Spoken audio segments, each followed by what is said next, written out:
السلام عليكم ورحمة الله وبركاته. أستاذ علي كولو، حياك الله. أتشرف بمعرفتك. أنا من قرية مخرم التحتاني بريف حمص الشرقي.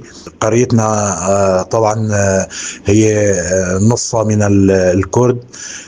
عدد سكان القرية 5000 نسمة. يعني أنا أذكر لك من العائلات اللي الكردية فيها: بيت الفاضل، بيت مصطفى، بيت إبراهيم، بيت رحمون، وبيت المحمد، وعائلات أخرى في القرية كردية.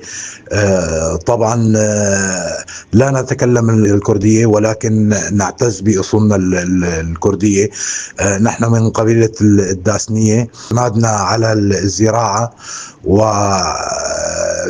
يعني في من سكان القرية حاصلين على شهادات عليا، بالإضافة إلى يعني يعمل سكان القرية بموظفين في الخدمات.